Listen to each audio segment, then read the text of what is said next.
नमस्कार दोस्तों, माहिर खिल क्लासेज में आप सभी का हृदयपूर्वक अभिनंदन एवं स्वागत है। आज हम लोग पढ़ेंगे नॉमिनल जीडीपी जीएनपी। 6 पॉइंट पढ़ चुके हैं, 6 पॉइंट पर क्लास ले चुके हैं। आप लोग जरूर देखिएगा, समझ में आएगा। आते हैं 7वां पॉइंट पर, नॉमिनल जीडीपी जीएनपी आदि। नॉमिनल का मतलब क्या होता है? नाम मात्र। क्या होता है? नाम मात्र।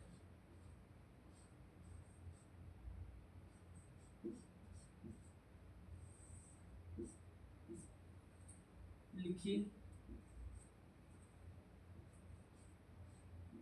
यदि जीडीपी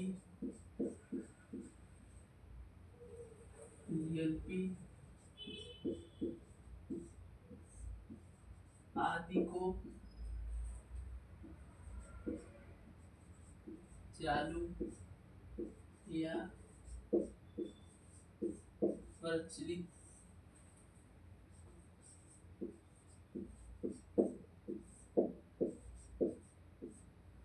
यदि जीडीपी जीएनपी आदि को चालू या प्रचलित मूल्यों पर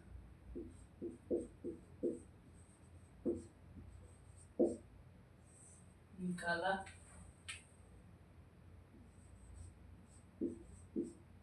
जाता है तो उनके आगे नॉमिनल शब्द का प्रयोग किया जाता है।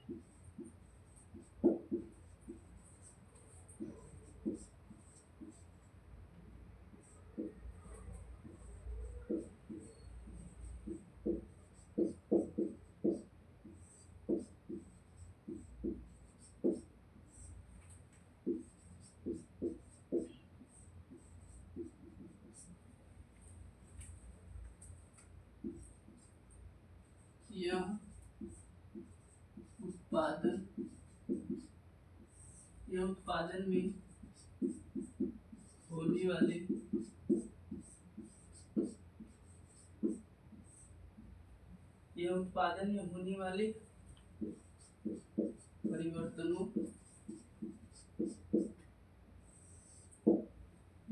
में होने वाले परिवर्तनों को नहीं दिखाता।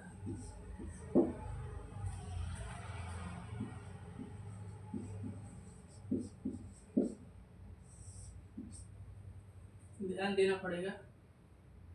नॉमिनल मतलब नाम मात्र, जीडीपी जीएनपी आदि।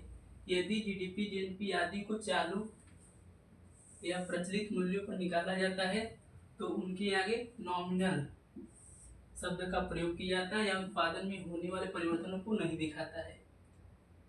जैसे राष्ट्रपति क्या होता है? नॉमिनल होता है, नाम मात्र का होता है। असली शक्ति किसके पास होती है? प्रधानमंत्री के पास। अब एक सामाजिक उदाहरण लेते हैं। जैसे गांव में आपके दादा और पिताजी हैं। दादा के नाम पर ही सब कार्ड आएगा आपके घर। कोई भी काम होगा दादा से पूछ कर होगा, लेकिन काम कौन करेगा? पिताजी। तो दादा वहां पर क्या हो गए? नॉमिनल। और पिता क्या हो गए? उनके पास शक्ति है। यहाँ तक समझ में आ गया होगा। अब आते हैं अगले पॉइंट, तब तक नोट कर लीजिए। अब आते हैं 8वें पॉइंट पर।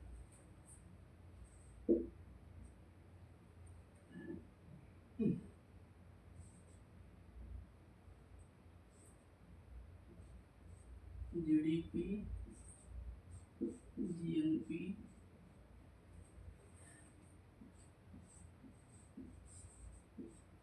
डिफ्लेटर। जीडीपी जीएनपी डिफ्लेटर लिखते जाइएगा, उसके बाद हम समझाएंगे।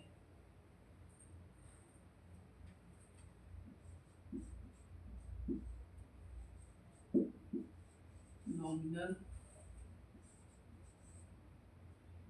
जीडीपी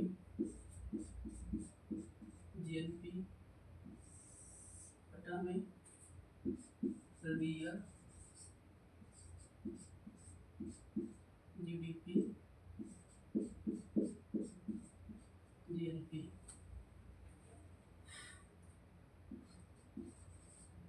100 से गुणा करने पर, अगर 100 से इसमें गुणा करेंगे तो क्या सूत्र होगा, देखिए नॉमिनल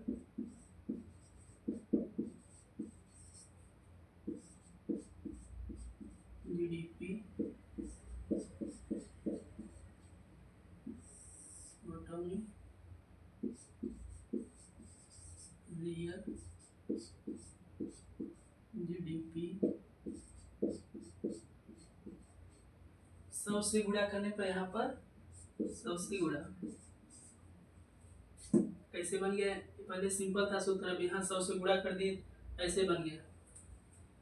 एक बात इसमें ध्यान देना, नोट में लिख लीजिएगा,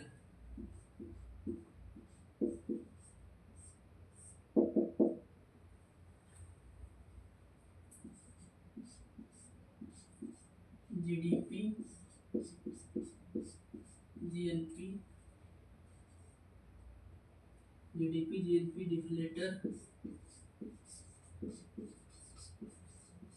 डिफ्लेटर से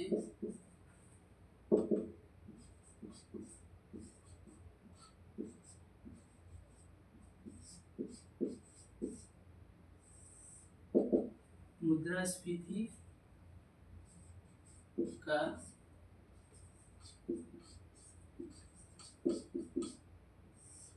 अनुमान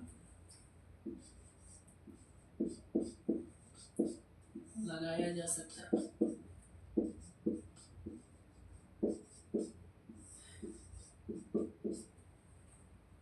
जीडीपी जीएनपी डिफ्लेटर का क्या होता है, नीचे की ओर गिरता है। जैसे टायर आपने देखा होगा, अगर उसका हवा निकाल देंगे तो अपने आप नीचे की तरफ बैठ जाएगा। अब जैसे फुटबॉल हो गया, फुटबॉल हवा निकाल देते अपने आप दब जाएगा। तो डिफ्लेटर मतलब जो नीचे की ओर गिरता है। नॉमिनल मतलब नाम मात्र, रियल मतलब वास्तविक, जीडीपी जीएनपी बटा में रियल जीडीपी जीएनपी। 100 से गुणा करने पर ये सूत्र बनता है। ये याद कर लेना, इसको भूल जाना कोई मतलब नहीं, लेकिन ये परीक्षा के लिए बहुत मोस्ट है। मुद्रास्फीति का अनुमान लगाया जा सकता है किसके, जीडीपी जीएनपी डिफ्लेटर से। किससे, जीडीपी जीएनपी डिफ्लेटर से। मुद्रास्फीति इंग्लिश में क्या कहते हैं, इन्फ्लेशन। यहाँ तक नोट कर लीजिए। अब आते हैं किन्स के साथ। अब हमने 1 से 8 तक पॉइंट पढ़ लिया। अब आते हैं किन्स का अर्थशास्त्र क्या होता है, ध्यान से देखिएगा। किन्स एक इकोनॉमिक्स वैज्ञानिक थे। इन्होंने भी यूपीएससी परीक्षा दिया था, लेकिन क्या करो, वो प्रयास तो किए थे लेकिन असफल है। आते हैं इनके बारे में, देखते हैं क्या कहते हैं। पहला पॉइंट लिखिए,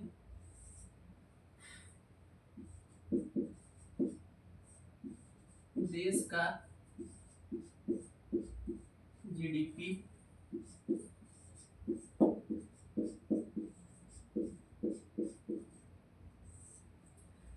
का जीडीपी एवं रोजगार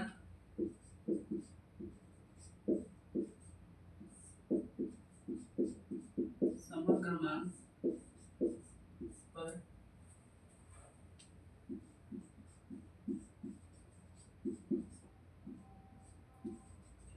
निर्भर करती है।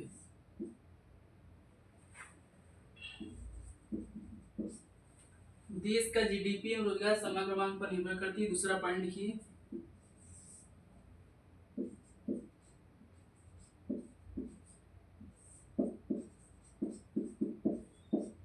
समग्र मांग की संरचना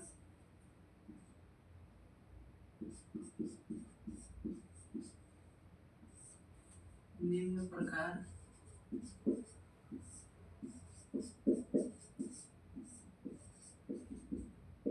होती है।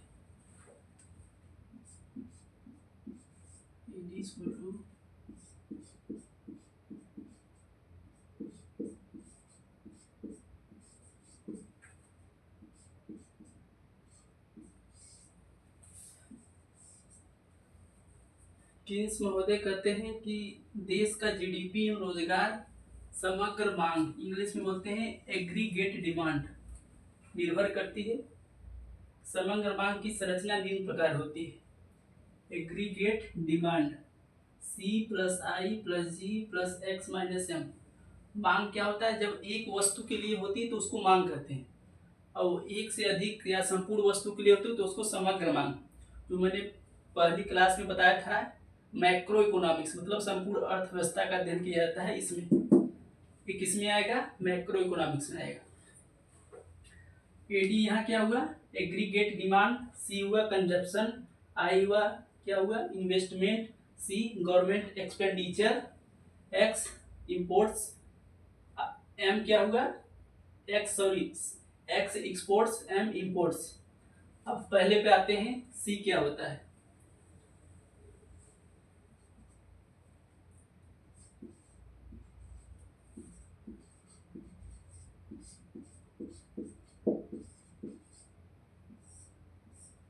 हिंदी कहते हैं उपभोग।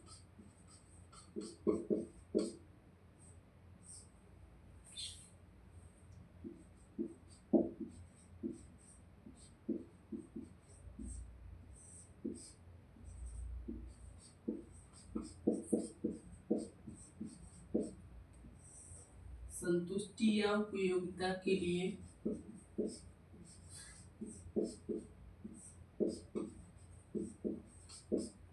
किया जाने वाला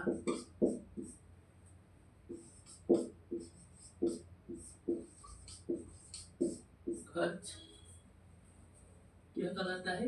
उपभोग।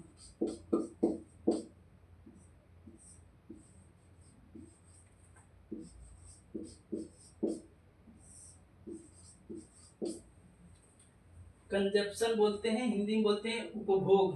क्या होता है? संतुष्टि या उपयोगिता के लिए किया जाने वाला खर्च उपभोग कहलाता है। उपभोग क्या होता है? मानसिक संतुष्टि के लिए, जैसे पहनना ओढ़ना, खाना पीना, ये सब क्या हुआ? उपभोग हुआ, संतुष्टि के लिए होता है।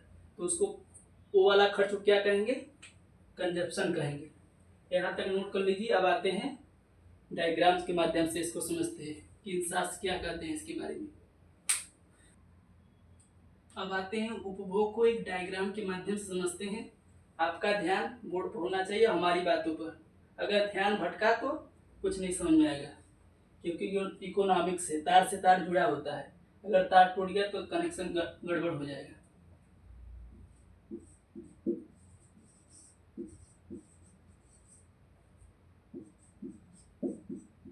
डायग्राम से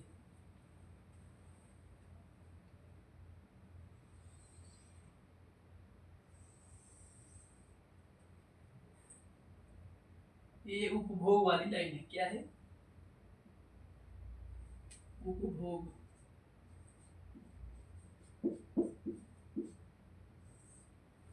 ये आय वाली लाइन है। किन से कहते हैं? एक न्यूनतम स्तर को छोड़कर, यहाँ पे 0 मान लेते हैं, एक न्यूनतम स्तर यहाँ मान लेते हैं। ये उपभोग रेखा है। ध्यान से देखिएगा, इसी से 2-3 पॉइंट निकालेगी। रिवीजन करने में आपको बहुत ये याद रहेगा फिगर, तो अपने आप पॉइंट निकल आएगा। उपभोग रेखा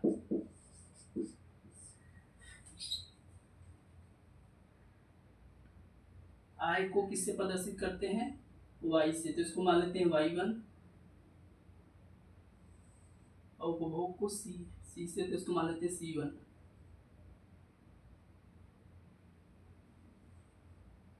इसको मान लेते हैं y2, इसको मान लेते हैं c2। अब देखिए, इसी से 2-3 पॉइंट निकालेंगे।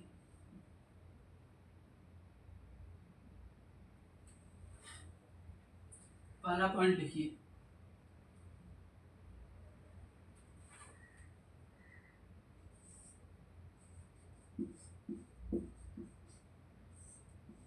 किन्स के अनुसार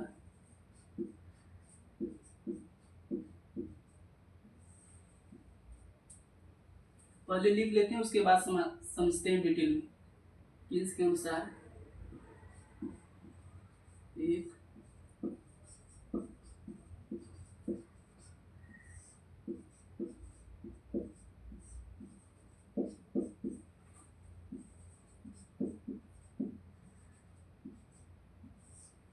एक न्यूनतम स्तर को छोड़कर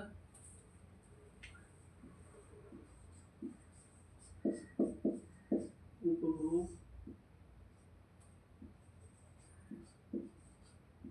आय पर, ये सकारात्मक है, सकारात्मक रूप से निर्भर करता है।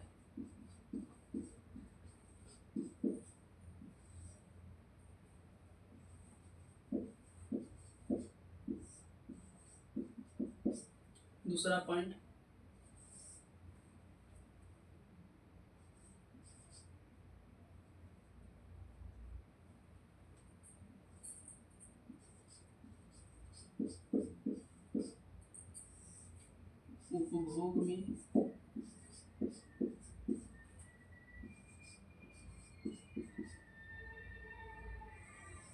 उपभोग में परिवर्तन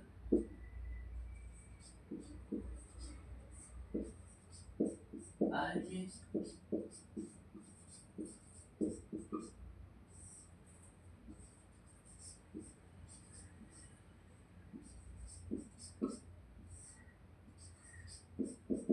उपभोग में परिवर्तन आय में परिवर्तन की तुलना में कम होता है।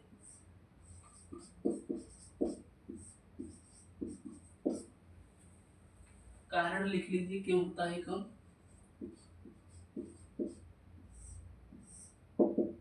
क्योंकि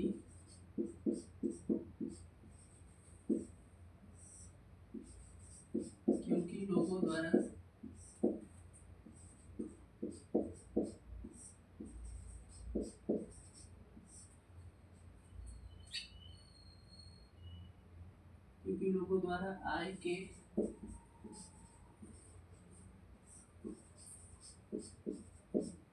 एक भाग की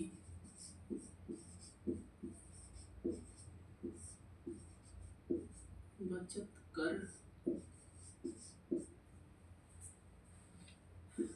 ली जाती है।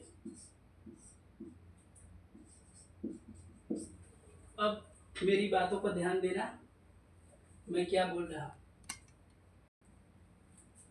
अब ध्यान से देखिए, डायग्राम से समझते हैं इसको। जो दो लाइन लिखी है डायग्राम से, किन्स के अनुसार एक न्यूनतम स्तर को छोड़कर, क्या एक न्यूनतम स्तर को छोड़कर, ये हो गया यहाँ से यहाँ तक, ये न्यूनतम स्तर होगा छोड़कर, ठीक है। यहाँ से उपभोग आय पर सकारात्मक रूप से निर्भर करता है। इसका मतलब क्या हुआ, अगर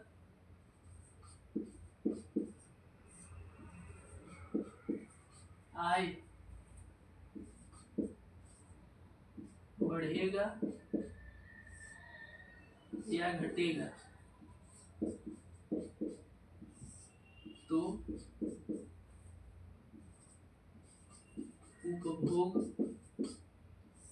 उपभोग भी बढ़ेगा घटेगा।